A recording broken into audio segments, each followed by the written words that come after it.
Desde el Centro de Noticias de Caracol Televisión en Bogotá, esto es Noticias Caracol Edición Central, con María Lucía Fernández y Jorge Alfredo Vargas. Buenas noches y bienvenidos a la edición central de Noticias Caracol. Tras las elecciones de Congreso y Consulta, se produjo el primer anuncio de fórmulas vicepresidenciales en esta campaña. El candidato Iván Cepeda invitó a la senadora y líder indígena Aida Quilpué para que lo acompañe en su carrera por la presidencia de la República. Juan David Ríos tiene los detalles. Juan. Jorge Alfredo, mire, se trata justamente de Aida Quilpué, quien es actual senadora de la República, compañera de bancada de Iván Cepeda, que llegó al Senado por la curul indígena. A lo largo de su vida pública ha tenido un papel activo en la defensa de los derechos de los pueblos étnicos, la protección del territorio, el medio ambiente, entre otros temas. Quilpué, antes de estar en el Senado, fue autoridad comunitaria y consejera del CRIC. Para el pacto histórico, a través de un comunicado, mencionan que en la dupla Cepeda-Quilpué representa una convergencia entre los pueblos indígenas y diversos sectores sociales que impulsan cambios en el país, asegurando el partido que esa alianza pretende fortalecer un proyecto político para ellos enfocado en la paz, la democracia y la justicia social. El candidato Iván Cepeda fue el que dio la noticia a través de sus redes sociales.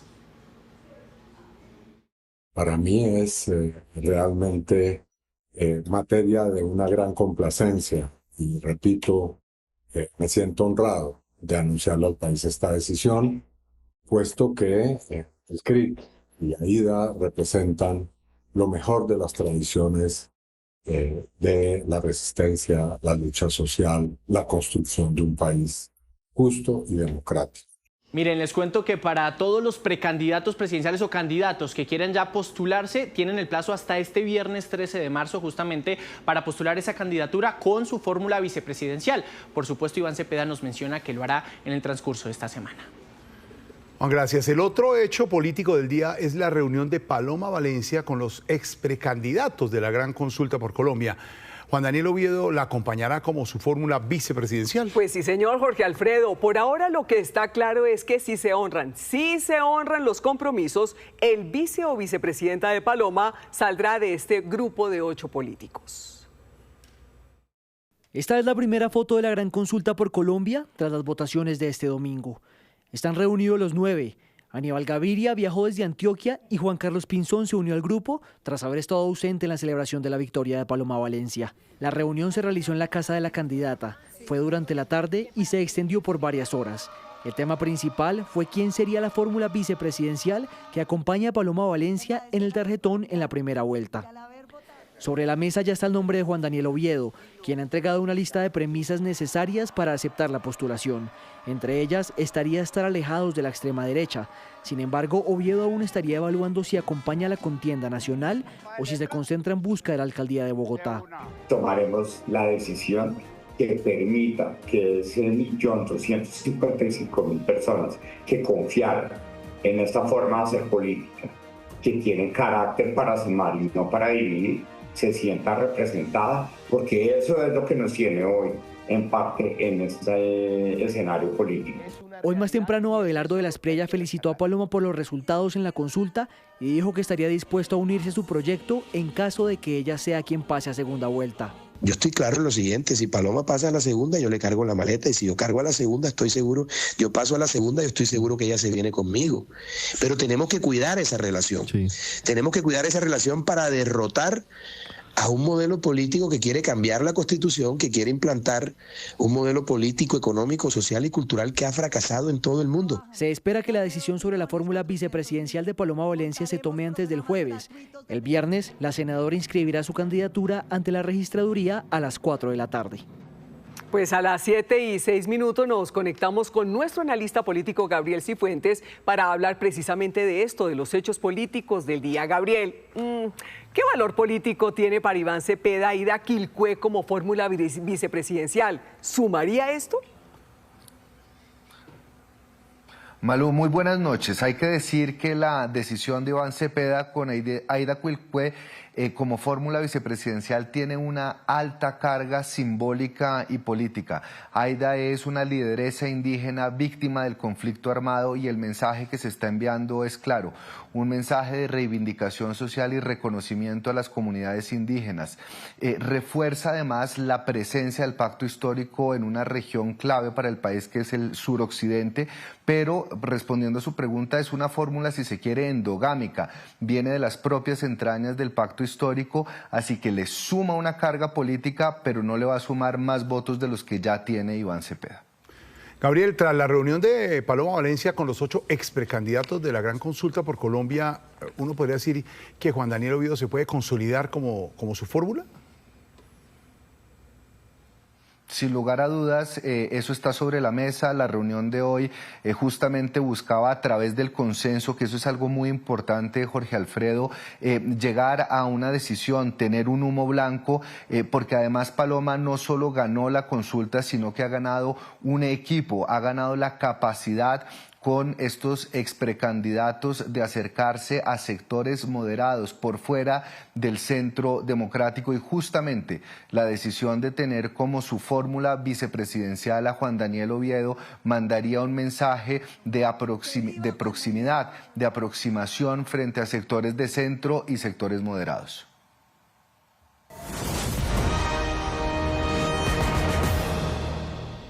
Ahora veamos cuál es la proyección de la conformación del nuevo Senado de la República. Nuestra compañera Ana Milena Gutiérrez nos explica desde el set virtual de Noticias Caracol. Ana Milena.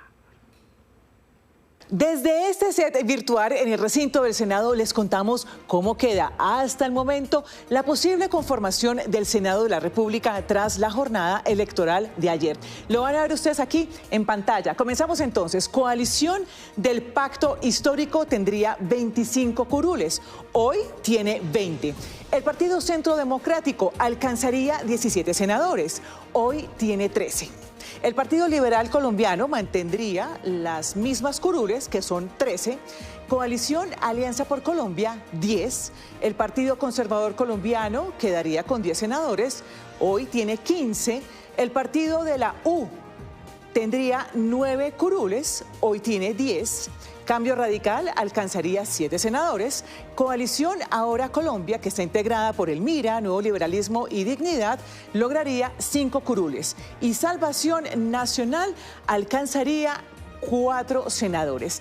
En total son 100 curules. A ellas se suman 2 curules de circunscripción especial y una curul de oposición destinada al candidato que ocupe el segundo lugar en las elecciones presidenciales. Este Congreso comenzará funciones el 20 de julio y será el encargado de tramitar las principales reformas y decisiones que marcarán el rumbo del país. Ana Milena, tras los resultados en el Senado, analistas como Pedro Medellín consideran que si bien el pacto histórico logró un buen resultado, es evidente un cambio en las fuerzas políticas en el contexto regional. Pensando en la perspectiva de una elección presidencial, sí ha cambiado. Fíjate que en las elecciones pasadas, cuando ganó Gustavo Petro, el territorio marcado era la costa atlántica, estaba muy marcada la costa pacífica y parte del sur occidente colombiano. Y hoy el color rojo en el Chocó y el color rojo con el amarillo del partido de la U o naranja del partido de la U están tomándose el control en las zonas claves que antes eran de control petrista. Hay un cambio significativo, hay un cambio muy potente, y aunque el pacto histórico ganó la elección a Senado, uno podría decir también el pacto histórico está ganando una votación a Senado, pero no necesariamente está ganando la presidencia, porque lo que hace es consolidar sus bases de izquierda, pero con la izquierda no es suficiente ganar, necesita abrirse, y con este gráfico lo que hace es mucho más claro esa limitación que tiene. No tiene una presencia importante en el país para que le permita ganar la elección presidencial. Muy bien, y ahora repasemos cuál es la proyección de curules para la Cámara de Representantes. Quedaría conformada de la siguiente manera. Jorge Alfredo, comience usted. Comencemos. 40 curules, Pacto Histórico. Sí, señor. 28 curules, Centro Democrático. 28 curules, Partido Liberal. 19 curules, Partido Conservador. 12 curules del Partido de la U.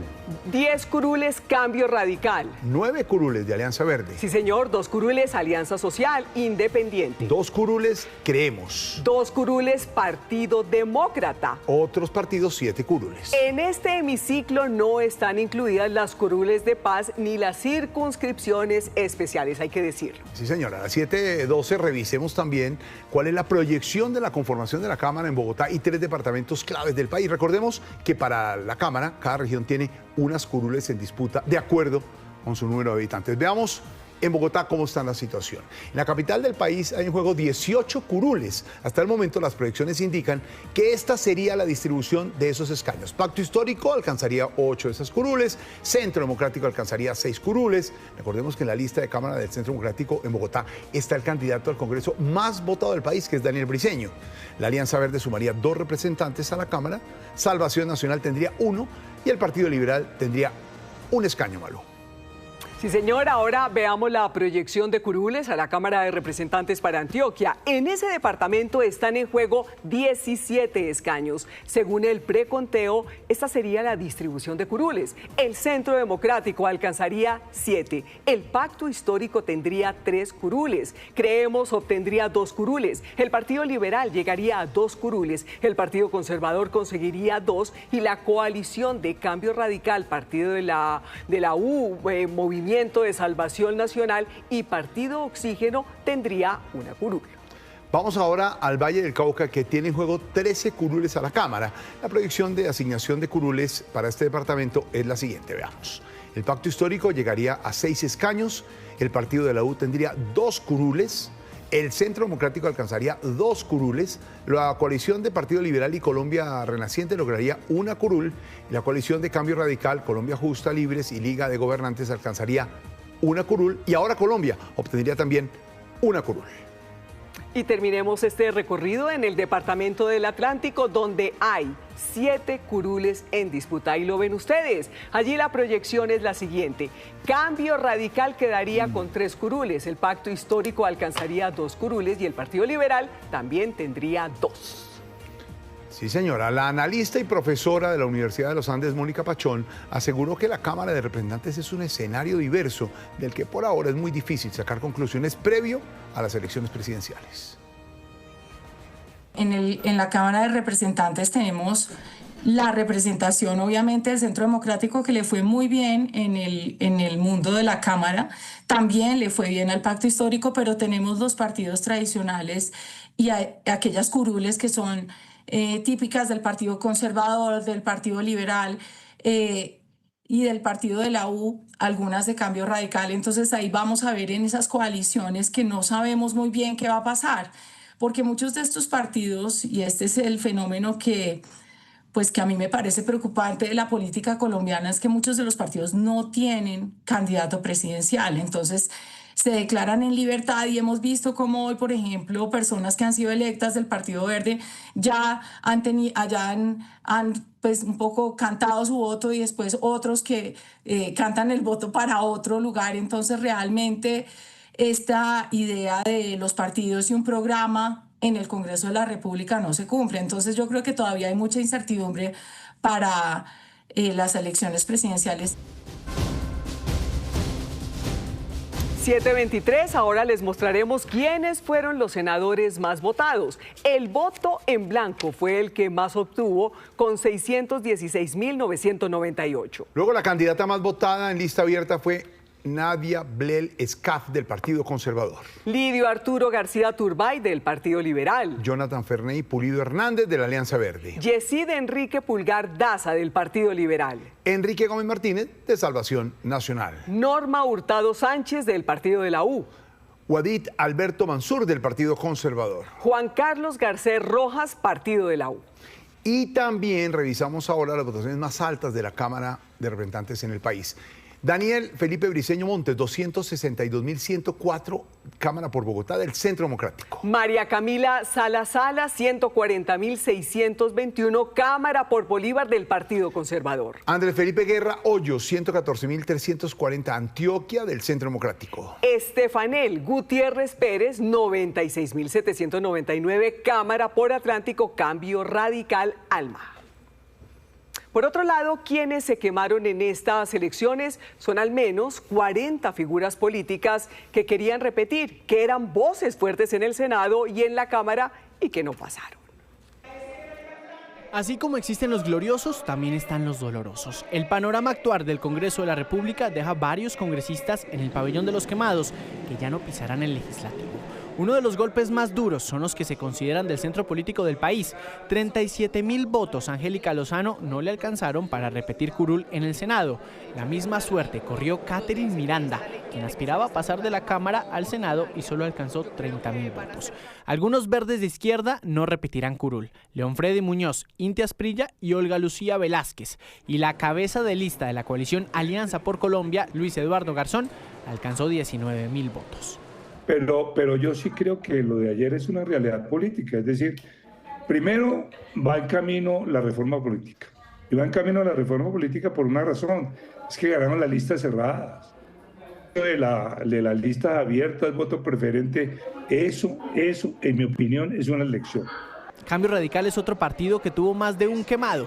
La cabeza de lista, Carlos Fernando Motoa, no alcanzó la cifra repartidora. También se quedó Lina María Garrido y en Cámara por Bogotá, Carolina Arbeláez no logró sus aspiraciones.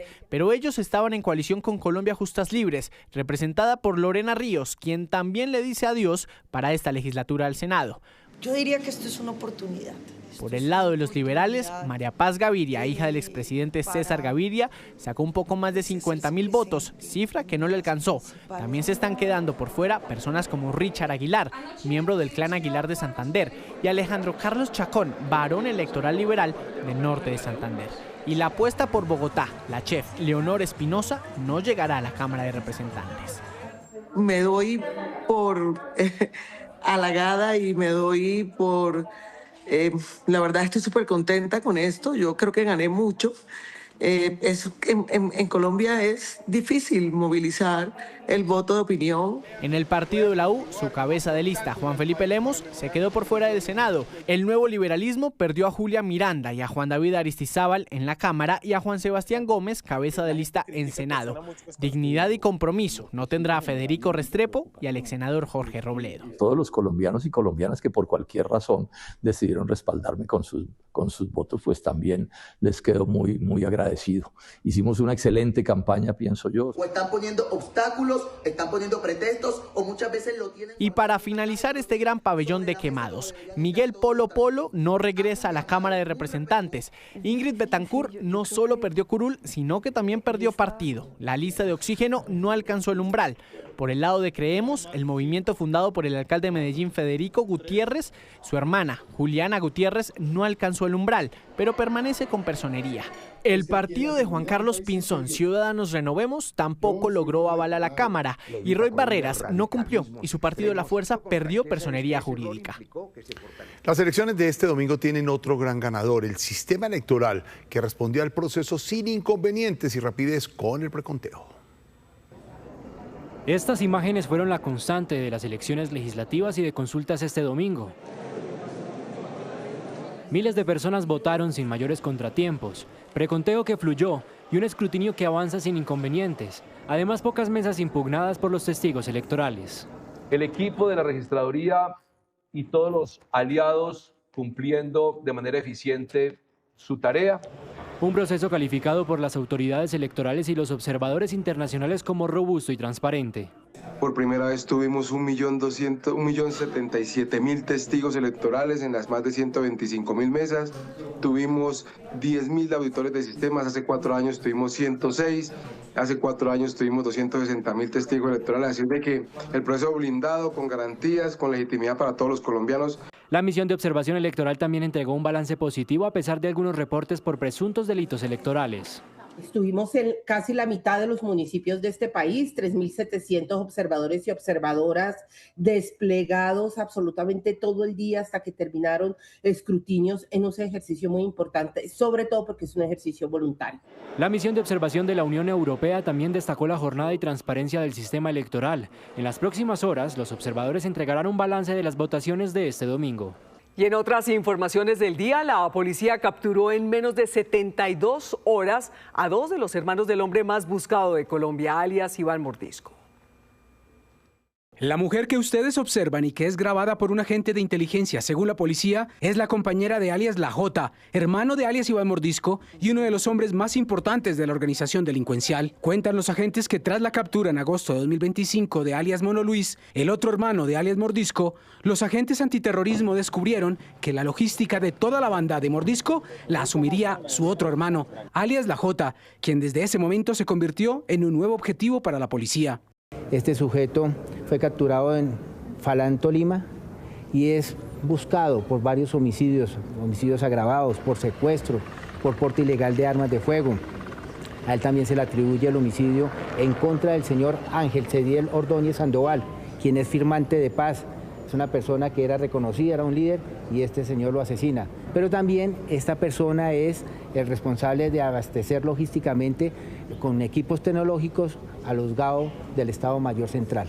Mientras que alias La Jota permanecía en la clandestinidad, 2 investigadores llegaron a su zona de influencia, en el Peñón, Cundinamarca, caracterizados como comerciantes y campesinos, lo que les permitió inicialmente ubicar la casa de la compañera sentimental de alias La Jota y establecer los días que el señalado asesino salía de los campamentos de Mordisco hasta el Peñón a visitar a su pareja y a su hijo. En su última visita, alias La Jota le pidió a su familia que viajaran a Falán, Tolima, donde finalmente fue capturado. En el mismo municipio, 72 horas después, la policía del Tolima capturó a otro hermano de alias Iván Mordisco, conocido con el alias de Conejo. Fue detenido cuando intentaba huir en un vehículo de servicio público hacia Bogotá. Esta operación afecta críticamente el direccionamiento estratégico criminal del cartel de alias Mordisco. Se va derrumbando esa pirámide criminal. Mientras que alias La Jota y alias Conejo serían judicializados por homicidio agravado, secuestro y porte ilegal de armas, la policía explicó que con la captura de los 3 hermanos de alias Iván Mordisco se frustró, por ahora, la gran retoma de Cundinamarca por parte de las disidencias de Mordisco y su banda, con el objetivo de apoderarse de rutas del narcotráfico y ubicar centros de operaciones clandestinos cerca de Bogotá. Un indeterminado número de muertos dejó un bombardeo y una operación de asalto aéreo de las fuerzas militares contra un campamento del Frente 18 de las disidencias de las FARC. La operación militar se produjo en la vereda El Torrente, zona rural de Ituango, en Antioquia. Unidades del CTI y de la Fiscalía ingresaron a la zona para realizar necropsia de los cadáveres, dentro de los que estaría alias Ramiro. Este es el primer bombardeo contra las estructuras de alias Calarcá, quien adelanta negociaciones de paz con el gobierno. Buenas noches. Los precios del petróleo hoy tuvieron una histórica volatilidad, es decir, por momentos subiendo con mucha fuerza y por momentos cayendo también con mucha fuerza. En la madrugada, el petróleo Brent, ante las crecientes tensiones en Irán, alcanzó a dispararse hasta casi los $120 por barril. Luego vinieron algunos anuncios desde Estados Unidos, cambió la tendencia y a esta hora el Brent se negocia muy cerca de los $99 por barril. En más información, Mineros de Antioquia le compró a la internacional Anglo Gold Ashanti el proyecto La Colosa, ubicado en el Tolima, considerada como una de las minas de oro sin explorar con mayores reservas en el mundo, proyecto que ha tenido dificultades para desarrollarse por tensiones con las comunidades. Inicialmente, Mineros pagará unos $10 millones, aunque podría darse un pago adicional hasta por $60 millones. Mineros quiere cambiar la estrategia, quiere vincular más a las comunidades para desarrollar este proyecto. En más información, en medio de una jornada bastante difícil para los mercados mundiales, los mercados en Colombia recibieron con tranquilidad los resultados electorales del fin de semana. Subió la bolsa, cayó el dólar. El índice Colcap ganó 2,31% y el dólar oficial bajó más de 50 pesos. Mañana regirá una tasa representativa del mercado de 3.744 pesos con 84 centavos. De otro lado, subió el café, precio de referencia para mañana, 2.248.000 pesos por carga en promedio. Continúe con Noticias Caracol.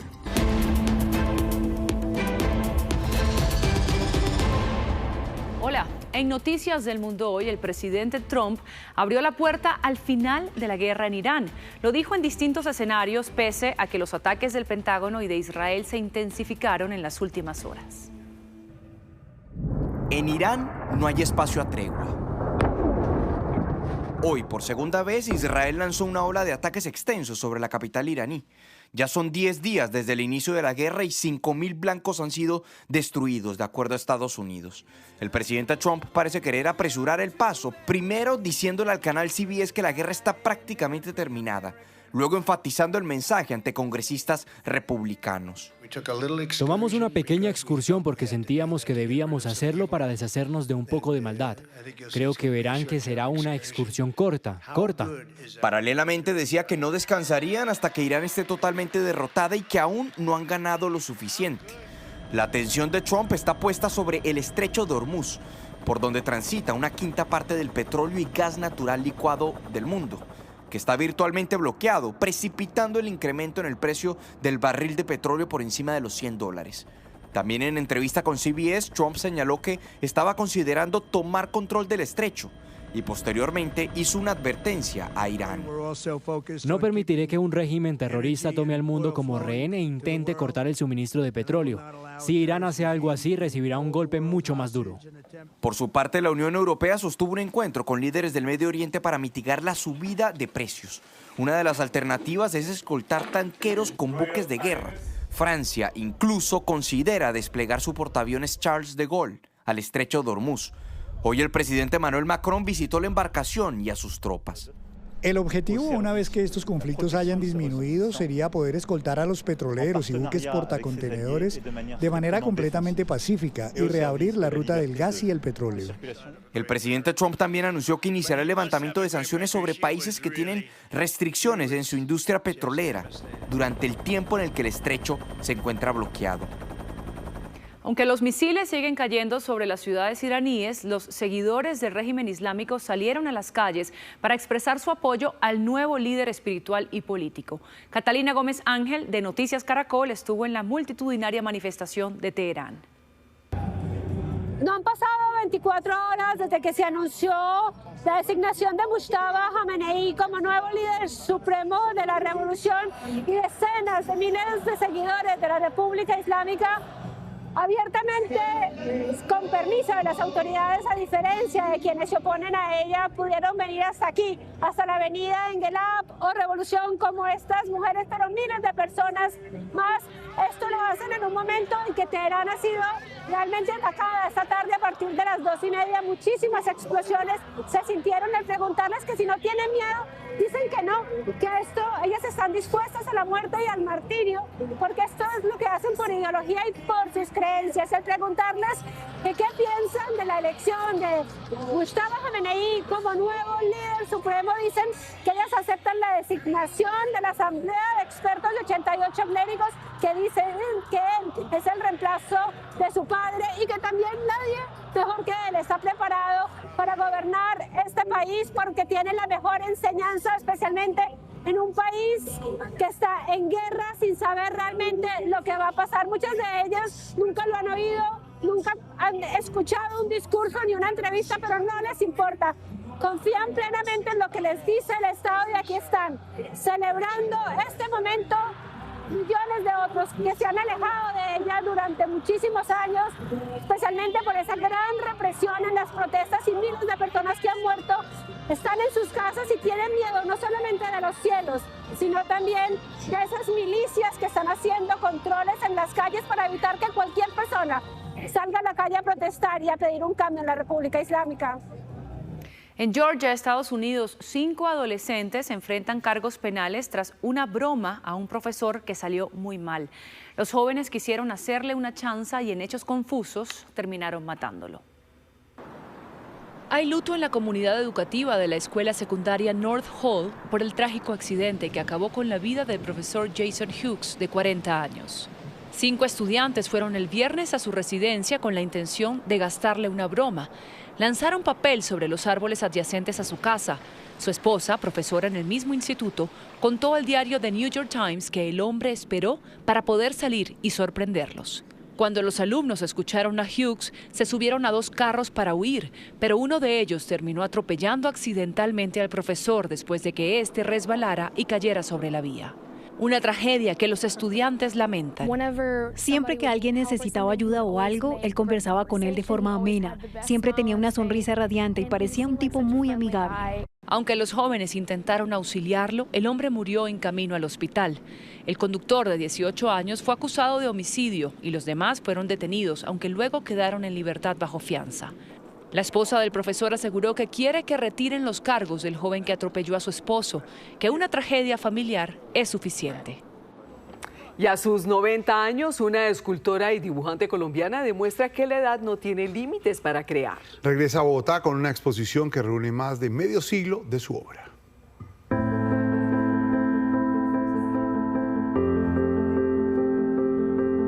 Ella es Edelmira Boyer, una artista bogotana que ayudó a abrir espacios para las mujeres en el arte a punta de persistencia, pasión y talento que tiene de sobra. Yo empecé pintando, después me llamó la atención la chatarra y el material oxidado. Me gustó mucho sentir que había escogido un material cálido. Tengo un recuerdo hermoso en mi casa cuando yo tenía, ponle tú, unos 12 años. Los domingos yo estudiaba arriba y ella estaba abajo y ella ponía su música para pintar, pues que increíblemente era pues Queen, Rod Stewart, muchísimo el jazz. Ese es un recuerdo que tengo con la pintura. En una sociedad donde lo que parece inútil suele deshacerse, Edelmira demuestra desde los años 70 hasta la fecha cómo desechos industriales en desuso pueden convertirse en poesía. El símbolo del metal oxidado tiene un lenguaje muy propio.